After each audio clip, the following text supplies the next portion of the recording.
Recording this computer. Mais uma. Depois a gente continua. Depois a gente organiza. Bom dia, então, a todos vocês. Estou com um probleminha aqui na minha web, então eu vou pelo celular e vou pelo computador aqui, tá bom? Beleza? Então, assim, de vez em quando eu vou estar aqui e vou estar olhando aqui para o computador. Beleza? Bom, vamos lá, então. Bom dia, Adriele. Obrigado. Show particular para vocês, sempre para vocês, tá? João. João que é fera. João no violão, eu sou pequeno demais perto dele. João é fera. João, depois você tem que dar uma palhinha para nós também. João tem que dar uma palhinha aí, que eu tô ligado. Eu segui ele no Instagram. Tô ligado que o João aí, ele vai seguir uma carreira boa aí nessa música, hein, João? Modinha de viola. Valeu, Samara. Obrigado, viu? Eu que agradeço aí. Amador, vai. Amador nada. Então, vamos lá. Eu não tô ligado aí nesse esquema dele aí. Meninos, então... a gente inicia a nossa aula hoje. A gente foi fazer uma revisão, né? A gente tinha organizado, a gente tinha falado das questões em relação à Primeira Guerra Mundial, né? Eu vou abrir aqui, deixa eu ver se eu estou dando conta de esperar. Eu vou abrir aqui, então, o nosso roteiro de aula, tá? Deixa eu abrir aqui, abrindo. Então, a gente terminou nossa aula. Eu passei uma aula para vocês, uma videoaula, explicando sobre alguns apontamentos da Primeira Guerra Mundial, né? Então, eu vou retomar esses assuntos. Semana passada, a gente discutiu algumas imagens que eu mostrei para vocês. Por que a Primeira Guerra Mundial, ela, em termos de armamento bélico, ela tem uma modificação total, né? Ela tem uma outra concepção, beleza? Então, assim, vamos discutir um pouco sobre essas questões da Primeira Guerra, o final da Primeira Guerra Mundial hoje, né? Que está lá dentro da nossa aula, beleza? Então, aqui, abrindo aqui, Metropolitano. Deixa eu colocar aqui.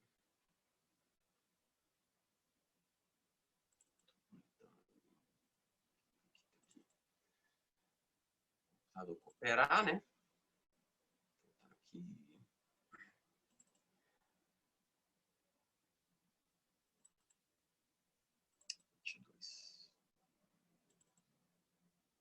Primeira Guerra, parte 2.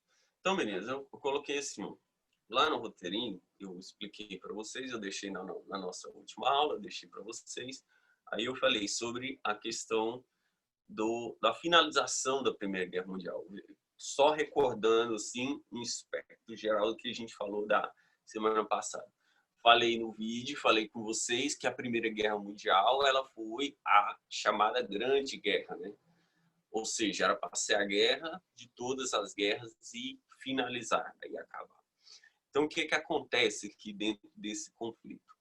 Nós temos, então, um ponto interessante, é que todas as potências foram se armando e se armaram em dois blocos, Tríplice Aliança e Tríplice Entente. Tá?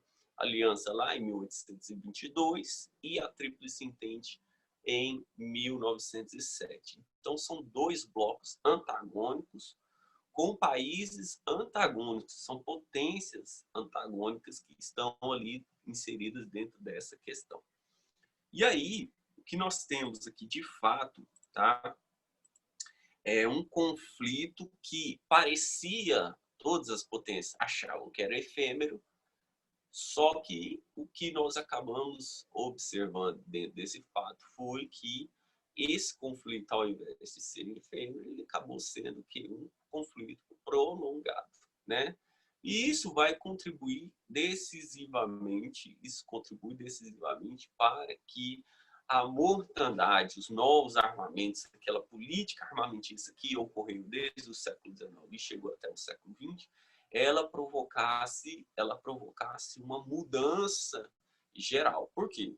Nós tivemos lá, recordando as 3 fases, que é a guerra de movimento, a guerra de trincheiras e a terceira fase, que é a nova guerra de movimento, né? Então, isso fez com que o conflito se iniciasse em agosto de 1914, né? Ele se iniciasse em agosto de 1914 e se prolongasse até ele prolongou até novembro de 1918, tá?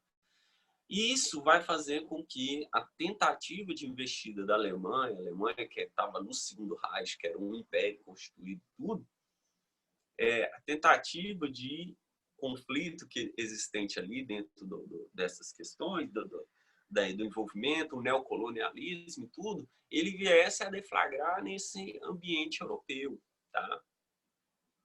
E uma coisa que eu não falei, mas assim, que eu tenho certeza que a professora Isabel vai comentar com vocês, é sobre a participação do Brasil na Primeira Guerra Mundial e na Segunda Guerra Mundial também. O Brasil participa na Primeira Guerra Mundial, participa, inclusive, em termos bélicos, tá? É um finalzinho, é uma participação assim bem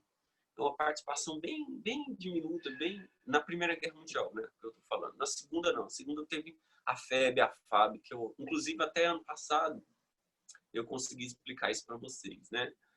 Então, assim, em termos de primeira e segunda guerra, participação do Brasil em Primeira e Segunda Guerra Mundial, foi relevante, porque o único país da América Latina, né, o Brasil é o maior país da América Latina, sem sombra de dúvida, né, aliado junto ali com o México, né, o Chile, que se desenvolveu, teve um momento de desenvolvimento também, mas o Brasil constitui a maior economia, né, por conta das riquezas e tudo que vocês já sabem. Então, a Primeira Guerra Mundial, quando ela termina, geopoliticamente, em termos geopolíticos, há uma mudança existe uma mudança, uma perspectiva de mudança em que nós observamos como o principal beneficiário da Primeira Guerra Mundial os Estados Unidos. Tá? Os Estados Unidos é a grande potência que surge, né, pós Primeira Guerra Mundial, porque lucrou com o conflito, vendendo armamento, vendendo insumos, vendendo alimentação, e o Brasil também lucra também com a Primeira Guerra Mundial, né? Então, assim, resumindo, ao final do conflito, essas mudanças geopolíticas elas são estabelecidas. E é nessa aula que, com essas mudanças geopolíticas, a gente vai ver o que aconteceu com as diversas potências do globo, né? E vocês, o fim do conflito, lá no roteiro de vocês, o último roteiro que eu passei, tá? Ele fala que no final do conflito, nós tivemos cerca de 9,2 milhões de mortos, né? E cerca de 20 milhões de mutilados, feridos, né? Dentro da Primeira Guerra Mundial. Então, esse número é resultado daquelas inovações que eu mostrei para vocês na semana passada, né?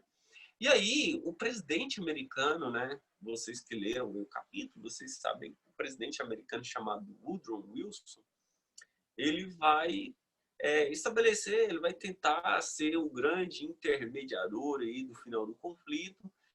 E ele, para evitar, né, depois que ele lucrou, né, os Estados Unidos ele sempre tem, em relação a essa máxima, os Estados Unidos adoram isso, né? Depois que ele lucra com o conflito, né, o presidente norte-americano ele vai tentar estabelecer uma paz sem vencedores, né? Tá lá, paz sem vencedores, sem vencidos e sem vencedores. Logicamente que o clima no ambiente europeu não favorecia isso, pelos anos de luta, pelos anos de combate. E o que nós vamos observar, o que nós vamos ter significativamente aqui dentro dessa concepção, que nós vamos ver aqui em relação ao conflito é uma coisa totalmente diferente. Mas ele institui 14 pontos, 14 medidas, né? Entre essas 14 medidas, nós destacamos aqui o fim da diplomacia secreta, ou seja, aquelas políticas de aliança, né? Acabar com aquelas políticas de aliança que ocorreram lá, que foram estabelecidas lá durante o entendimento da Primeira Guerra, né? A liberdade de navegação marítima, ou seja, essa liberdade de navegação marítima para facilitar, ao invés de fechamento de cotas, punições aos países envolvidos, principalmente aos perdedores, a uma maior abertura, né? Justamente para pensando ali numa facilidade de entrada, inclusive, do comércio americano nas diversas regiões do globo, né? Redução ao mínimo de armamentos nacionais, então ele pensa numa política desarmamentista, tanto em todas as nações do globo, né? Direito de autodeterminação dos povos, ou seja, esses povos, esse direito de autodeterminação dos povos é que leva uma autonomia, né? Uma autonomia em relação ao caminho que essas diversas nações teriam. E, principalmente, dentro desses 14 pontos de Wilson, nós tivemos um que foi um ponto central que deveria solucionar possíveis, né? Deveria solucionar possíveis conflitos posteriormente, né? Que, no caso, seria a criação da Liga das Nações, né? A Liga das Nações, criada em abril de 1919, a Liga das Nações, na verdade, ela resumidamente seria uma espécie de ONU, né? Seria uma espécie de ONU, que é a Organização das Nações Unidas atualmente. A Organização das Nações Unidas, criada lá em 45, né? Essa Organização das Nações Unidas, ela teve como ponto central evitar que ocorressem novas guerras, isso aí lá em 45, né? E a criação de diversas frentes, né? Não só para a ONU foi criada apenas para evitar guerras. Essa semana, se não me engano, tá? Nós tivemos então, essa semana nós tivemos agora recentemente uma reunião da ONU, né? E, historicamente, desde a criação da ONU, da Assembleia desde a criação da ONU, o governo brasileiro, desde a criação da ONU, o governo brasileiro ele é responsável por abrir esse congresso, né? Abrir esse congresso. Bom, então tá aqui no roteiro de vocês, tá? Dei conta de espelhar aqui. Então tá aqui, ó, Liga das Nações, abril de 1919. Então o objetivo da Liga das Nações era evitar novos conflitos. Por que que a Liga das Nações, por que que ela já nasce com uma certa fragilidade? Por que que a Liga das Nações ela nasce com uma certa fragilidade? Por conta de muitos países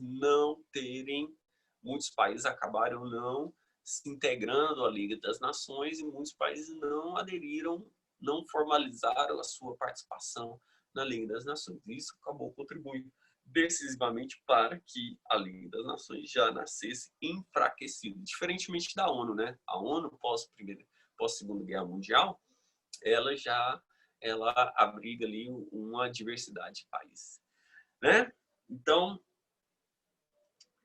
dentro do nosso roteiro, né? Dentro do nosso roteiro, nós vimos então que ocorreu, né? Acabou sendo estabelecida algumas sanções aos países da Guerra Mundial. E aí eu estabeleci para vocês, está lá ó, o Tratado de Versalhes, o Tratado de Saint-Germain e o Tratado de Sèvres. Tá? Esses três tratados, dos três tratados, o que mais cai, tá? O que mais é cobrado é o famoso Tratado de Versalhes. Então, assim, eu sugiro para vocês a eu sugiro a vocês a terem uma atenção redobrada sobre o Tratado de Versalhes. Esse é o ponto central da Primeira Guerra Mundial. Por quê?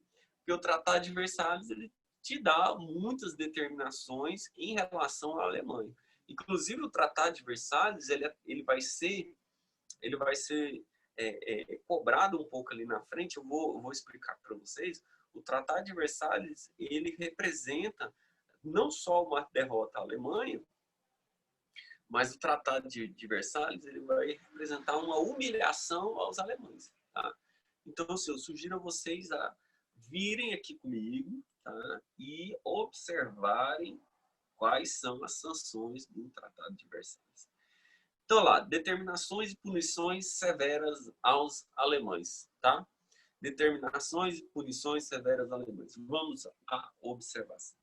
Devolução da Alsácia-Lorena para a França. Lembrando a vocês que a Alsácia-Lorena, tá? Essa região, marca essa regiãozinha aí, era uma região rica em minério, importantíssima nessa segunda fase da Revolução Industrial, tá? Dessa segunda fase da Revolução Industrial. E essa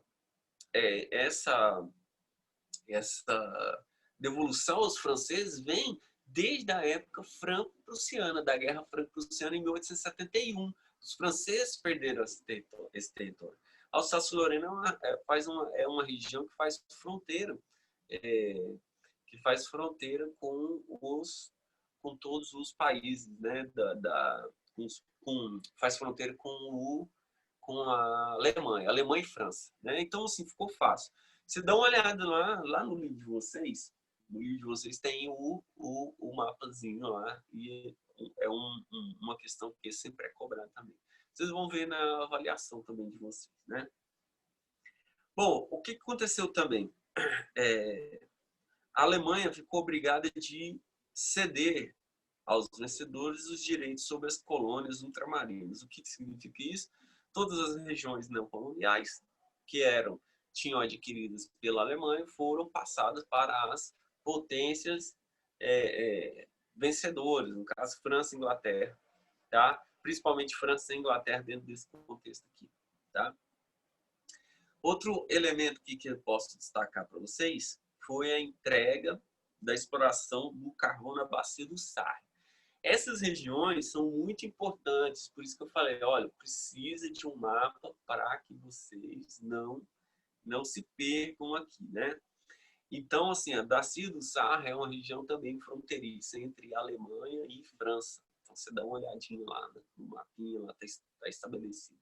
Essas regiões, Alsácia-Lorena, Sarre e Renânia, são regiões muito, são regiões assim, muito importantes dentro desse contexto aqui, porque a Alemanha, pós Primeira Guerra Mundial, ela vai acabar sendo desmilitarizada, tá? Então, Bacia do Sarre, então, ela foi um processo, foi uma região, então, tomada ali pelos franceses, controlada. Então, entregar a exploração do carvão mineral no Sarre. Outra coisa, ceder ao recém-criado Estado da Polônia uma faixa de terra, o famoso corredor polonês, né, dentro da Alemanha, para que os meses tivessem acesso ao Mar Báltico, ao porto de Danzig, tá? Danzig, vou colocar em negrito aqui, atual Gdańsk. Esse porto, pessoal, se você pegar lá no mapa, você tem Polônia, aí tem a Alemanha ao oeste, e ao lado, no leste, tem uma faixa que é ainda Alemanha. Então, o que aconteceu? Essa Alemanha, bem ao oriente, que antigamente era a Prússia, fazia com que essa ligação, os poloneses não tivessem o quê? Não tivessem um acesso ao mar Báltico, né? E aí foi criada essa faixa de terra cedida aos poloneses, que após o início da ascensão do Hitler, isso vai acabar sendo um problema, e lá em 1939 os alemães vão invadir a Polônia e vão dominar os poloneses novamente, né? Bom, então tá aqui. Proibição de obter navios, aviação militar, canhões pesados, submarinos, além de entregar aos vencedores os navios mercantes. E, principalmente, pagar uma indenização bilionária, né, de 33 bilhões de dólares. Então, assim, isso é uma humilhação em relação ao país que o Hitler, com sua ascensão lá em março de 1933, ele vai utilizar bem isso, bem esses pontos do Tratado de Versalhes, inclusive, já adiantando para vocês, ele, além de utilizar esses principais pontos aqui, ele vai principalmente quebrar todos os pontos do Tratado de Versalhes. Então, assim, o que eu falo para vocês falou de finalização de Primeira Guerra Mundial, Tratado de Versalhes é um ponto sempre a ser discutido. Outra coisa que eles fazem muito, tá, que os processos seletivos, é pegar um mapinha da Europa até 1914 e depois ele pega um mapa pós-18. Então ele faz essa comparação, porque foi criado lá países como Tchecoslováquia, Iugoslávia, né? Foi criada a Hungria e a Áustria separada, né, no caso. Então isso aí é muito cobrado também, tá? Outro tratado que nós tivemos aqui foi o chamado Tratado de Saint-Germain, né? Muito cuidado, tá? O Tratado de Saint-Germain, ele representa aqui um direcionamento exclusivo para o Império Austro-Húngaro, o antigo Império Austro-Húngaro, né? O que ele vai determinar aqui? Ele vai dissolver o Império Austro-Húngaro e vai reconhecer a Hungria, a independência da Hungria, né? A separação em relação à Áustria, né? E vai criar lá a Tchecoslováquia e a Polônia, né? Criação da Sérvia, que são esses países do leste europeu, né? Sérvia, Croácia e Eslovênia, que vai ser a futura Iugoslávia, né? Então, assim, o Tratado de Saint-Germain, ele vai trazer essas inovações e vai mostrar essa fragmentação do território. Deixa eu até buscar ela aqui, porque eu já espelho e vou mostrando para vocês todos esses pontos aqui. Deixa eu ver para o mapa.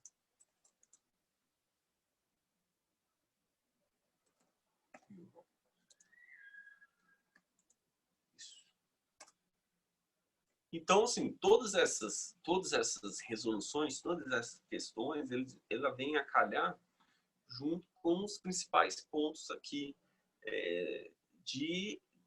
das determinações futuras, né, que a Europa terá, né, nesse contexto do pós-guerra. Isso vai ser muito discutido com a gente, principalmente com nas próximas aulas, né? Bom, deixa eu dar uma olhada aqui. Deixa eu ver aqui. Então vamos lá, deixa eu só terminar aqui, depois eu passo para vocês. Bom, então, olha aqui, ó. Outro tratado também, que ele não pontua, não é muito pontuado, e aí eu destaco para vocês, é o Tratado de Sèvres. Tá? Esse nome francês, tá? Ele foi estabelecido em agosto de 1920, então, portanto, já quase um ano e meio, né? Praticamente quase 2 anos aí, ao final da Primeira Guerra Mundial. E as determinações desse tratado, ele vai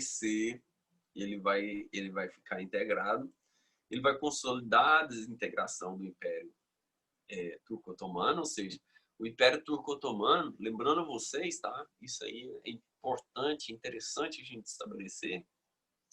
O Império Turco-Otomano, ele iniciou, ele teve sua expansão ali, ó, já com a tomada de Constantinopla no ano de 1453, tá? 1453. O Império Turco-Otomano ele entra em franca expansão. E ele só vai ser desintegrado pós Primeira Guerra Mundial. Quero que vocês fiquem antenados, tá?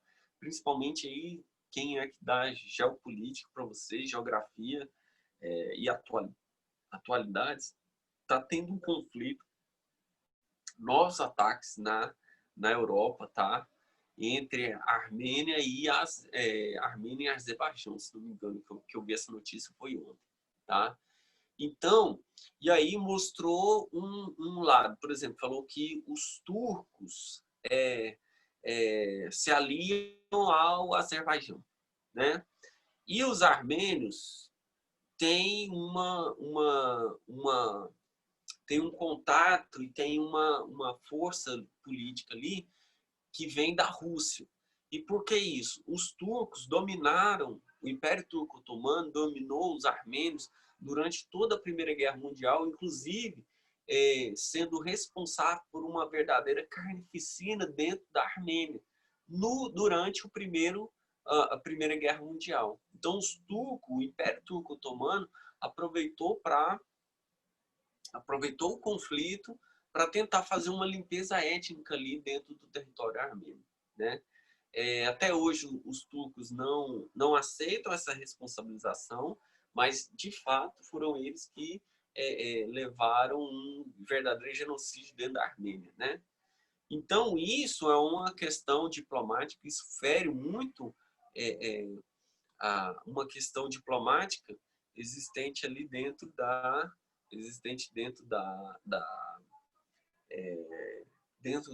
dessa região ali próximo a esse leste europeu, né? Turco, Azerbaijão, Armênia.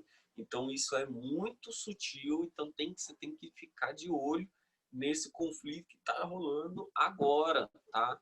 Que é um conflito de atualidade. Então, sim, saiu alguma coisa, UOL.com eu sugiro a vocês dar uma olhada para vocês entenderem. E ficar de olho nessas questões geopolíticas no Oriente, né? Bom, então, ao final, então, o Império Otomano vai ser diluído, vai criar a independência da Armênia, né? E aí a França e a Inglaterra acabam pegando esses territórios, a França fica com a Síria e o Líbano, tá? E a Inglaterra controla a Palestina, Transjordânia e o Iraque.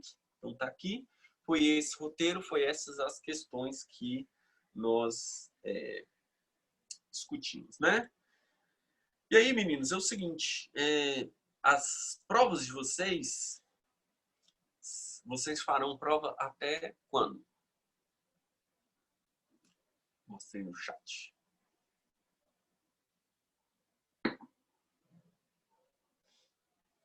Não tem mais, já acabou todas as provas? Acho que foi ontem, foi a minha, se não me engano, não foi? Tá. Então eu vou fazer o seguinte, na aula de hoje, que eu postei para vocês, eu achei que vocês ainda teriam, tá? Porque eu teve uma reorganização das provas e eu achei que vocês ainda teriam mais alguma coisa essa semana. Então eu vou fazer o seguinte, eu vou entrar lá no site da postagem das aulas, tá? Já estou falando aqui para vocês. Nós fizemos a lista número... Nós estamos na lista número 5, se não me engano, né? E aí, já fizemos a semana número 1, que era imperialismo, então agora nós vamos para a semana número 2, que é a Primeira Guerra Mundial, que é esse assunto que nós terminamos agora. Então eu vou entrar lá, e para a semana que vem, nós vamos, nessa aula online, nós vamos estabelecer, então, a resolução das questões de Primeira Guerra Mundial. Voltar às resoluções, tá? Então, eu vou voltar lá no site, porque eu coloquei que não teria a atividade essa semana por conta das avaliações. Então, corrigindo, vai ter atividade, vai ser a semana. Vai ser a semana 2 da lista 5, tá? E aí a gente finaliza o conteúdo de Primeira Guerra Mundial e já iniciando o conteúdo de Revolução Russa, tá? Eu deixei um videozinho breve ali. Tem alguns vídeos. Se você colocar Revolução Russa, tem 300 milhões de vídeos lá falando sobre a Revolução, alguns detalhes, alguns debates, né? Mas tem um vídeo que eu gosto, porque ele traz ilustrações enriquece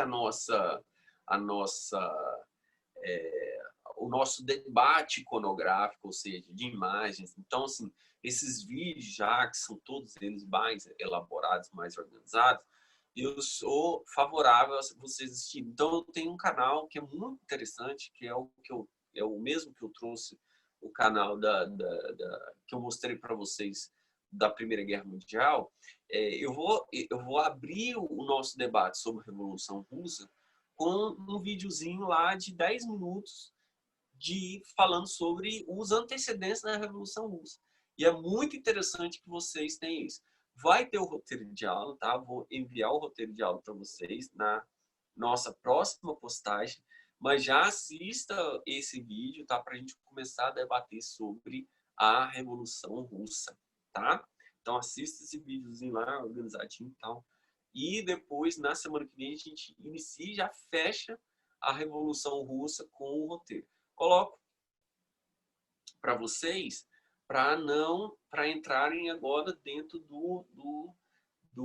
de um sprint final, tá? Esse momento agora é muito importante para nós porque a prova, né? A prova do Enem, ela está muito próxima. Nós estamos na última semana de setembro, tá? Com essa reelaboração, então nós vamos organizar a nossa prova para janeiro. Então, assim, fica muito interessante vocês pegarem e focarem muito a partir de agora, não deixar de resolver as listas, tá? Não deixar de resolver os roteiros que foi passado aí durante as aulas. Então, assim, fica antenado sobre essas questões aí que a gente vai desenvolver. No início da aula, a música do Legião Urbana, ela chama Será, tá? Então, é uma interrogação. Será que vamos conseguir vencer? Eu acredito muito em vocês, mesmo de maneira online, tá? Mesmo a gente está separado virtualmente, mas assim, eu acredito muito que vocês consigam, né? Consigam aí desenvolver e a gente consiga chegar até o final do nosso período letivo e colher frutos, colher sucesso mesmo separados virtualmente. Tá bom? Meninos, um grande abraço para vocês, um grande beijo, boas aulas, bom descanso, qualquer coisa estou aqui à disposição. Valeu, um abraço. Valeu, Samarinha. Boa semana, tudo de bom. Tchau, Bruninho. Boa semana. Valeu, Sayuri.